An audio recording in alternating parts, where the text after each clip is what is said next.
Have you ever acted out in the heat of the moment only to regret it later? Have you found yourself saying or doing something impulsively, words you can't take back, actions that leave you wishing for more control? This is the battle we face every day, the choice between reacting with raw emotion and responding with deliberate wisdom. A reaction is immediate, driven by impulses, and often regret. A response, however, is intentional, measured, and rooted in clarity. The difference? It's the line between weakness and strength, chaos and mastery. Stoicism teaches us that true power lies not in what happens to us, but in how we choose to respond. In this video, you'll learn how to train your mind to pause, reflect, and act with wisdom in any situation. Whether it's conflict, stress, or pressure, these principles will help you take control of your emotions and transform the way you navigate life. Declare your resolve by commenting below, response over reaction. Stick with me until the end, because the final lesson will change how you think and empower you to face life's challenges with unshakable strength. Let's begin. Number 1, the difference between reacting and responding. Picture this. You're in the middle of an argument and someone says something that strikes a nerve. Without thinking, you raise your voice, fire back a cutting remark, and escalate the conflict. That's a reaction. Fast, emotional, and often regrettable. Now imagine this instead. The same words are thrown at you, but instead of lashing out, you pause. You take a deep breath. You let the initial surge of emotion pass, then calmly respond. I understand why you feel that way, but here's my perspective. The heat dies down, and the conversation continues with clarity. That's a response, measured, thoughtful, and in control. This is the crucial difference between reacting and responding. A reaction is driven by emotion, often creating more problems than it solves. A response, on the other hand, is a deliberate choice, rooted in self-awareness and intention. Marcus Aurelius captured this perfectly. You have power over your mind, not outside events. Realize this, and you will find strength. When you recognize that your emotions don't control you, but that you control your actions, you unlock a level of inner strength that changes everything. Here's a real-world example. Imagine getting an angry email from a coworker blaming you for a mistake. Reacting might mean firing back an equally angry email, escalating the situation. Responding means stepping back, rereading the message after cooling down, and replying calmly. Thank you for bringing this to my attention. Let's discuss how we can fix it together. Suddenly, a potential conflict becomes an opportunity for collaboration. This shift from reaction to response doesn't happen overnight. It's a skill that requires practice. But every time you pause before acting, you strengthen your ability to respond thoughtfully, even in high-pressure situations. In the next section, we'll explore a powerful tool to help you build this skill, the simple but transformative act of pausing. Stay tuned. Number 2, the power of the pause. Imagine if you could stop time, just for a moment, whenever life throws you into a storm of emotions. That pause, though brief, is where your power lies. It's the space where your initial emotional surge settles and your mind finds clarity. This is the essence of the Stoic pause, a moment to observe, reflect, and choose your next move wisely. Here's how it works. You're in a meeting and someone criticizes your idea in front of everyone. The instinct to defend yourself rises like a wave, ready to crash. But instead of reacting, you pause. You take a breath, count to 5, and mentally step outside the situation.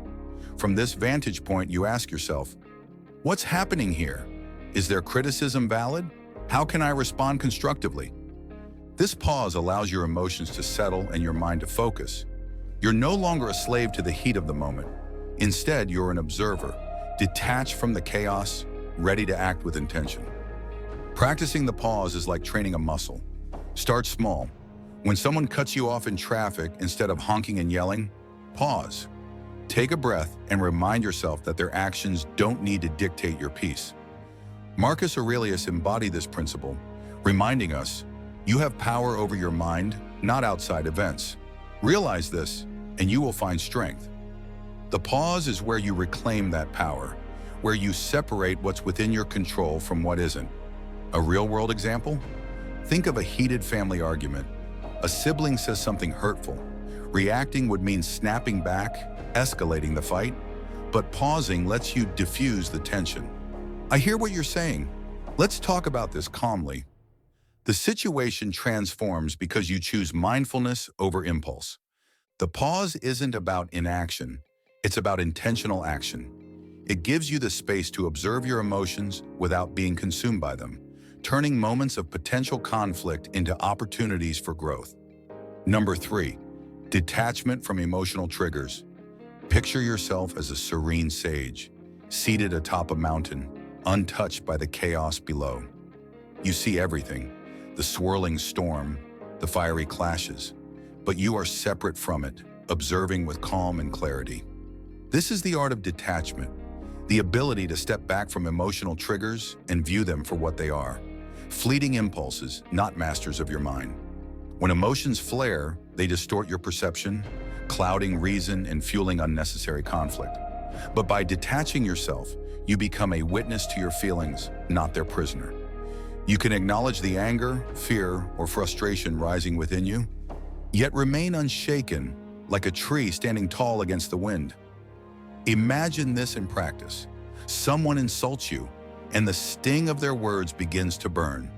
Instead of reacting, you pause and mentally step back. You say to yourself, "This is anger rising. It's not me, just a passing storm." By observing your emotion rather than becoming it, you strip it of its power to control you.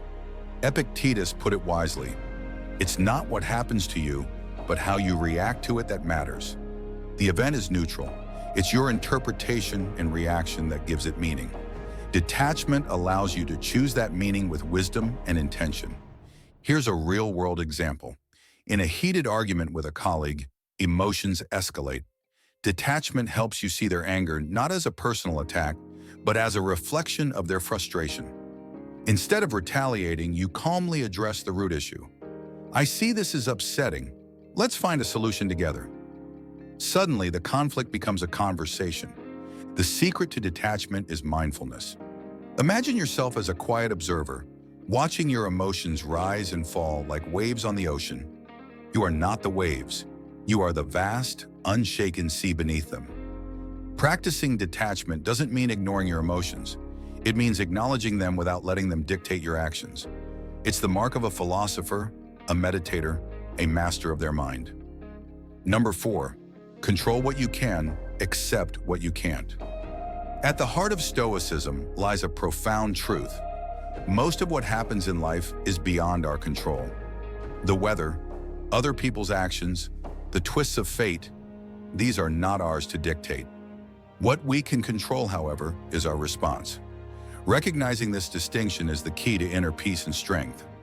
Many negative reactions stem from a futile struggle to control the uncontrollable. We rage against delays, criticize others' behavior, or lament circumstances we cannot change. But this struggle only binds us to frustration. The wise instead focus their energy on what they can influence, letting go of the rest.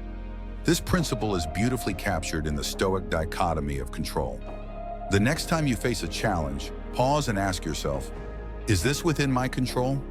If the answer is yes, take deliberate action. If no, release your grip and accept it with grace. Marcus Aurelius lived by this. You have power over your mind, not outside events. Realize this, and you will find strength. Control begins with your perspective, your emotions, and your choices. Beyond that lies acceptance, a practice not of weakness, but of wisdom. To master this principle is to live with clarity. You channel your energy into what matters and find freedom from the turmoil of trying to change what never could be changed. This is not surrender, it's liberation. Number 5, change your perspective on the problem. Imagine this. You're holding a glass of water. If you stare at it too closely, all you can see is the glass. But if you take a step back, you notice the table it's on, the room around it, and even the sunlight shining through it. Suddenly, the glass is just a small part of a much bigger picture. That's how problems work. Sometimes when something goes wrong, we zoom in so close that it feels like the end of the world. But if we step back and look at the bigger picture, it becomes just one moment in a much larger story. Here's how to think about it. If something is bothering you, ask yourself, will this matter a year from now or even next week? Most of the time, the answer is no. That's when you realize it's not worth your stress. For example, let's say your flight gets delayed at the airport. Instead of focusing on the frustration, think about how you can use the time. Maybe it's a chance to relax, read a book, or even plan your trip better. The problem doesn't go away, but how you see it changes, and suddenly it feels lighter. This is the power of shifting your perspective. Problems can be big or small, depending on how you choose to look at them. When you train your mind to zoom out and see the whole picture, you take control of how those problems affect you. Number 6, practice emotional control every day. Think of emotions as guests showing up uninvited to your home. Some bring joy and laughter, while others storm in with chaos and anger. If you're not prepared, they'll take over, leaving your space a mess. But if you greet them at the door, decide who stays and show the disruptive ones out, your home remains a sanctuary. Emotional control works the same way. It's about learning how to welcome emotions without letting them rule you. Mastering emotions doesn't happen overnight. It's like planting a garden. Each small habit is a seed, and daily effort is the water that helps it grow. At first, it may seem slow, but over time, you cultivate a calm, balanced mind. Start with simple habits. The next time frustration stirs, pause and breathe deeply. Think of it as hitting the pause button on your mental playlist before it spirals into a chaotic song. Naming your feelings, like saying, "This is anger," is like putting a label on a jar. It helps you see what's inside without being overwhelmed by it. Another daily practice is journaling. Picture your thoughts as a cluttered room. Writing them down is like organizing the mess, creating space for clarity. Reflect on your day. What triggered you? How did you react? What could you do differently next time? This habit isn't just for writers. It's for anyone who wants to understand their inner world better. Meditation is also powerful. Think of your mind as a shaken snow globe, full of swirling thoughts. Sitting quietly each day lets the snow settle, revealing a clearer picture. It's not about stopping your thoughts, but watching them pass like clouds in the sky. Even small, playful changes can help. For instance, if you feel a burst of anger, imagine it as a red balloon. See it float higher and higher until it disappears. These visual tricks may sound simple, but they train your brain to respond with calm instead of chaos. As Seneca said, "The strongest person is the one who has control over themselves." Building emotional strength is like training for a marathon. You start with small steps, and with each day, you grow stronger. Just as daily brushing keeps your teeth healthy, daily emotional practices keep your mind balanced.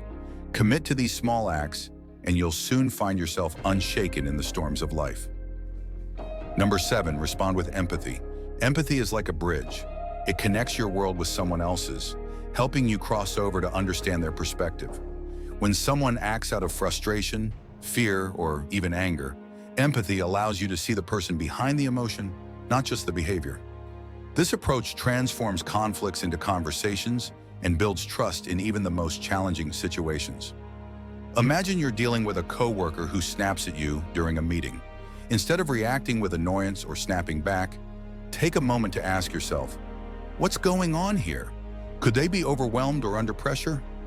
Then instead of escalating the situation, you respond calmly. I notice you seem stressed.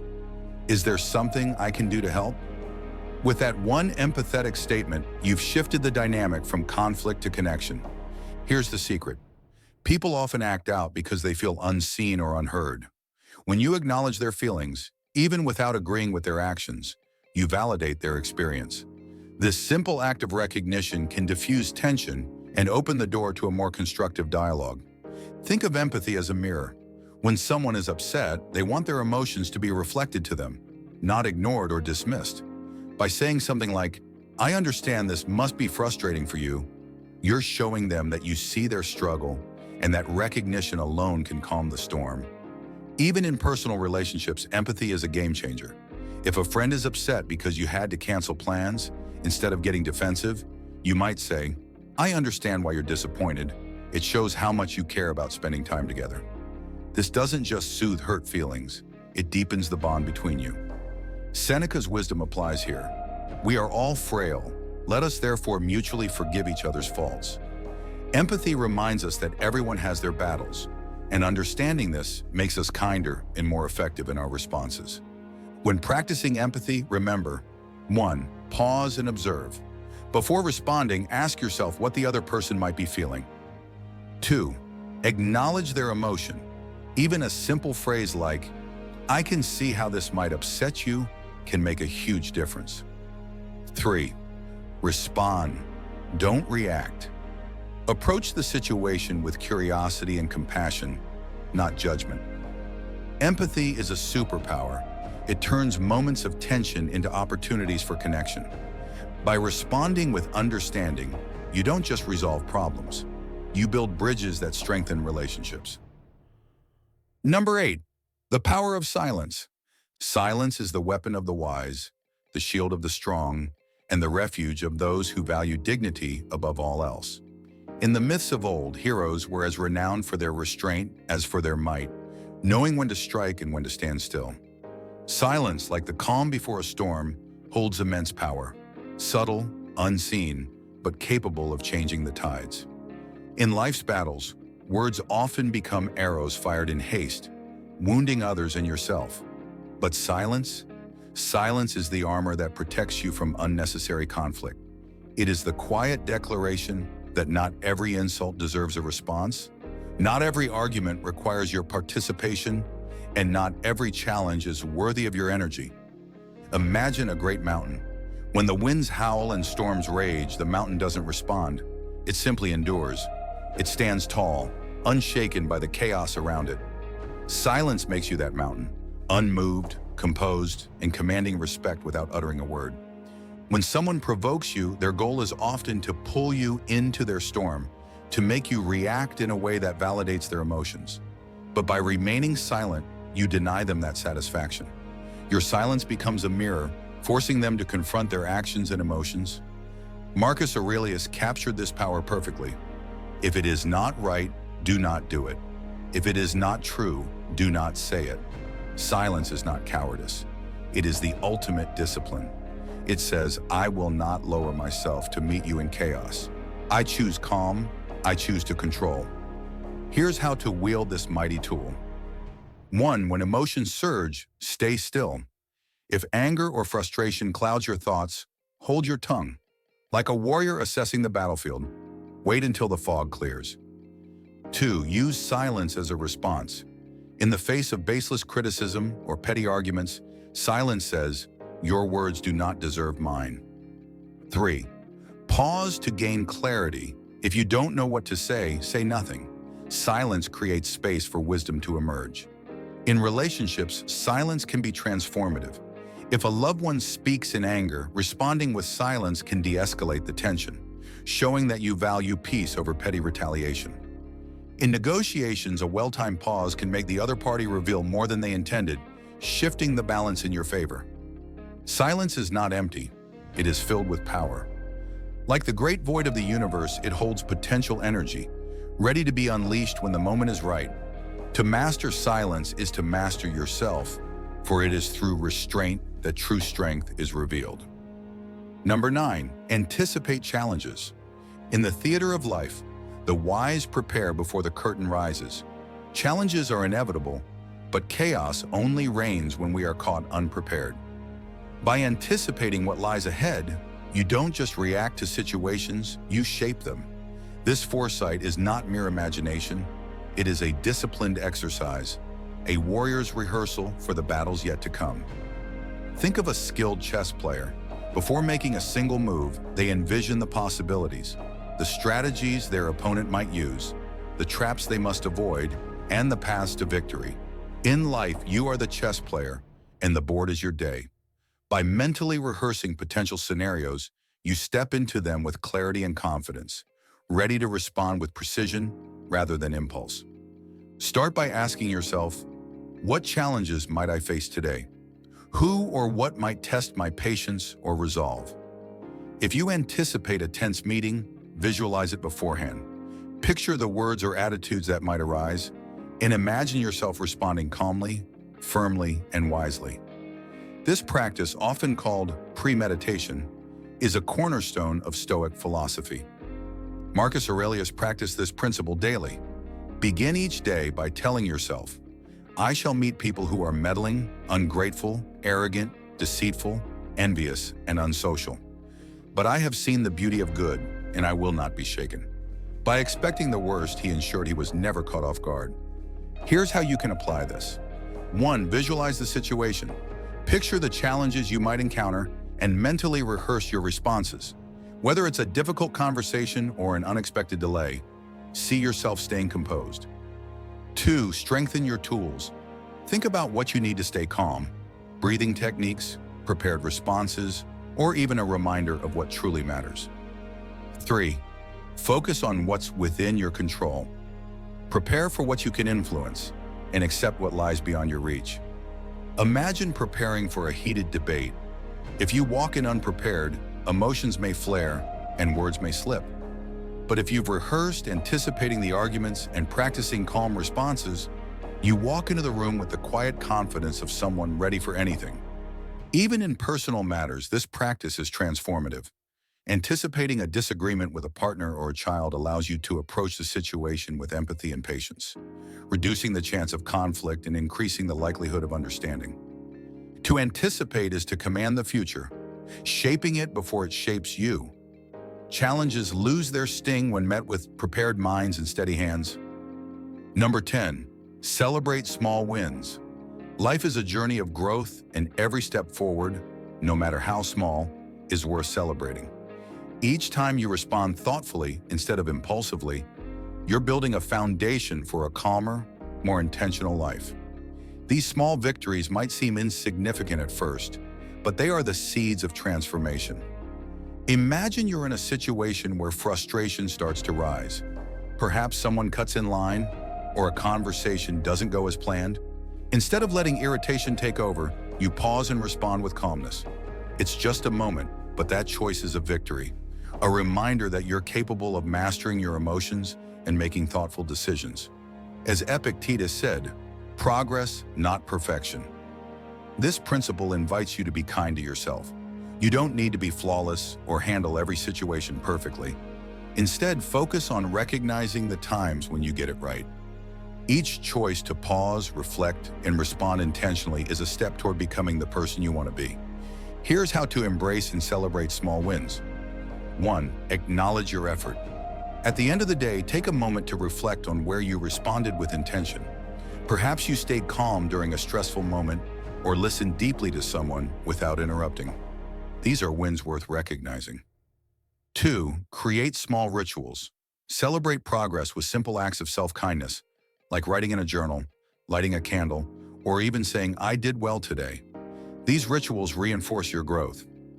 3. Keep hope alive. Each small win is proof that change is possible. Celebrate them as milestones on your journey to a more peaceful, centered life. Think of it like learning to play an instrument. At first, each note feels clumsy and the music doesn't flow, but with practice, you start to hear the melody emerge. Emotional mastery works the same way. Each small step, the pause before responding, the calm word instead of anger, builds a symphony of self-control and resilience. These small victories are acts of self-healing. They remind you that no matter how chaotic life feels, you have the power to shape your experience, one choice at a time. Celebrate that power, celebrate your progress, and know that each small win brings you closer to a life of balance, clarity, and hope. Conclusion: respond with strength and wisdom. Reacting is instinctive, but responding is an art. By embracing the principles of Stoicism, you can transform moments of tension into opportunities for growth, clarity, and leadership.